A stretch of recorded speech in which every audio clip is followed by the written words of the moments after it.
मुख्यमंत्री ज्यावेळी भाषण करत होते त्यावेळी शंभूराजेंनी पुढी परत गोगावलेंना दिली आणि ते त्या ठिकाणी तंबाखू मातांना पाहायला मिळाले. या संपूर्ण घटनाक्रमाकडे कसं पाहता? मला वाटतं हा एकदम निंदनीय प्रकार आहे. खरं तर आपण बघता की हाऊसमध्ये जी प्रथा परंपरा आहे, जे कायदे कानून आहेत, त्याचं कुठचंही पालन होत नाही. आणि आज जे काही दृश्य टीव्हीवर दिसलेलं आहे तसे जर आपले राज्यकर्ते वागायला लागले तर हे कसले आदर्श राज्यकर्ते होणार? आणि म्हणून ह्याच्यावर कारवाई होणं गरजेचं आहे आणि हाऊसमध्ये कारवाई गरजेची. आज राहुल गांधी यांच्यावर कारवाई झाली आहे. खरं तर गिरती आले, त्याच्यानंतर शिक्षा केली आणि आज लोकसभेमधून देखील निलंबनने मला वाटतं डिस्क्वालिफाय केलेलं आहे.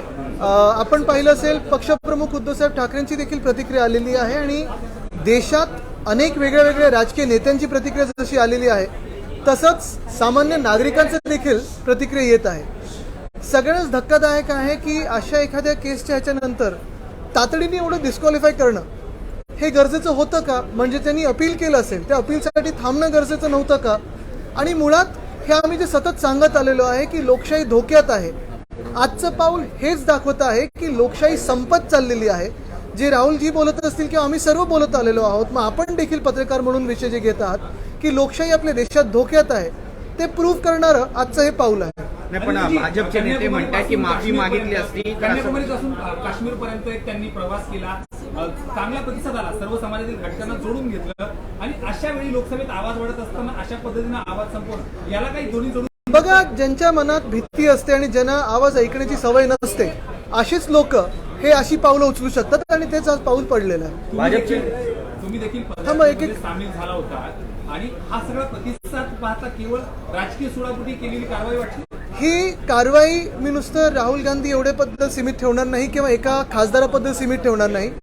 ही कारवाई एवढंच दाखवते की आपल्या देशातली लोकशाही संपत चाललेली आहे आणि कुठेही आपल्या देशात जे सत्य बोलतात त्यांना स्कोप राहिलेलं नाही. आज हे सगळ्यांसमोर आलेलं आहे. भाजपचे नेते म्हणतात की जर माफी मागितली असती तर कुठेही असा विषय झाला नसता, त्यामुळे माफी मागावी. पण काँग्रेस म्हणते आम्ही रस्त्यावरची लढाई लढायला तयार. महत्वाची गोष्ट म्हणजे सत्यासाठी लढताना माफी कोणाची मागायची आणि कशासाठी मागायची हा एक विषय राहतोच. आणि दुसरं म्हणजे जर माफी मागितली नाही तर डिस्क्वालिफिकेशन पर्यंत पोहोचायचं का? लोकशाहीचा खून एवढा करण्याचं आज जो काही आपण बघतोय जे एक मोठं षड्यंत्र रचलेलं आहे ते सिद्ध होत आहे, आम्ही जे सतत बोलत आलो ते. आणि म्हणून मी हे सतत सांगेन की हा विषय आणि आम्ही जे आज रस्त्यावर आलो ते नुसतं राहुलजींसाठी नाही, आज नुसतं एका खासदारांसाठी नाही, तर देशातल्या लोकशाहीसाठी ही धोक्याची घंटा आहे. आदित्य जी हिंदी में बताइए कि आज जो उनकी सदस्यता गई है उसको लेकर क्या कहना है आपका? वो जो कोर्ट का जो निर्णय आया उसके बाद लोकसभा की सदस्यता उनकी रद्द हुई है. यही बात रहती है कि ये जो पूरा निर्णय है और जो हम एक बहिष्कार करें या इस निर्णय को विरोध करें, इसीलिए करें क्योंकि ये सिर्फ राहुल जी के बारे में नहीं, राहुल गांधी एक व्यक्ति है, एक लोकसभा सांसद के बारे में नहीं, लेकिन जो हमारे राज्य में और हमारे देश में लोकतंत्र को जो धोखा निर्माण हो रहा है उसी के बारे में हम बात करते आए हैं. और वो आज सिद्ध हो रहा है सबके सामने कि हम जो बातें करते आए हैं वो तो प्रूव हो रही है कि लोकशाही को धोखा है, लोकतंत्र को धोखा है, हमारे संविधान को धोखा है. ये बात आज साफ हुई. क्यों रिस्पॉन्स मिल रहा था भारत जोड़ो यात्रा में, कहीं ना कहीं उससे डर के इस तरह का एक्शन लिया गया है, क्या लगता है? डर तो अच्छा ही होता है क्योंकि जब सरकार के मन में डर होता है तो ऐसी कार्रवाई होती है. लेकिन अगर हमारा देश सचमुच अभी लोकशाही की तरफ बढ़ता होता होगा तो ऐसी कार्रवाई नहीं होती. अगर आप देखें तो आज जो हुआ है वो लोकतंत्र के खिलाफ है, हमारे देश के जो सिद्धांत है उसके खिलाफ है. बीजेपी कह रहे कि माफी अगर मांगते अहंकारी है वो, अगर अहंकार के कारण माफी नहीं मांग रहे, माफी मांगते तो शायद सजा भी कम हो. मैं बात दोहराना चाहता हूं कि ये बात सिर्फ एक एमपी की नहीं, ये बात एक सांसद की नहीं, ये बात राहुल गांधी की नहीं, ये बात पूरे देश में जो जो सत्य बोलते हैं, सत्य के साथ खड़े रहते हैं, उसकी रही है, लोकतंत्र की रही और संविधान की रही. 2024 को इलेक्शन को देखते हुए इस प्रकार से राहुल गांधी को क्या रोका जा रहा है या ऐसे उनको अंदर भी बोलने का मौका नहीं था, बाहर भी बोलने का जो मौका था तब डिस्क्वालीफाई किया गया है. और अगर आप देखें तो हम भी यहाँ भी यही बात कहना चाहते हैं कि सत्य के साथ जो खड़े रहते हैं उसकी आवाज दबाई जा रही है. और ये सिर्फ राजनेताओं की नहीं, पत्रकारों की भी होने लगी है.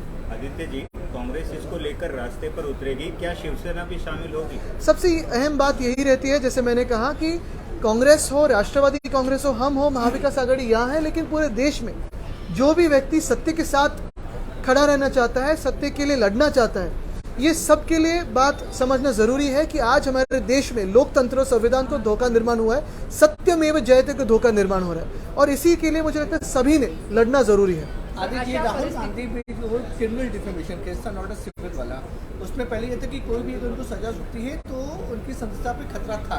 कांग्रेस की ये कहना है कि सेशन कोर्ट नहीं गए, हाई कोर्ट नहीं गए, सुप्रीम कोर्ट नहीं गए और ये डिसीजन आ गया। बिल्कुल, लेकिन अगर ये डिफेमेशन पे ऐसे बातें होने लगी, सांसद को ऐसे होने लगा, तो आप और मैं तो क्या फिर? आपको लगता है कि धन्यवाद। जल्दबाजी हो गई इसमें थोड़ा सा, क्योंकि उनको जल्दबाजी नहीं, ये तो प्लान है कि लोकशाही लोकतंत्र को खत्म करने का जो प्लान है वो आज सिद्ध हो रहा है।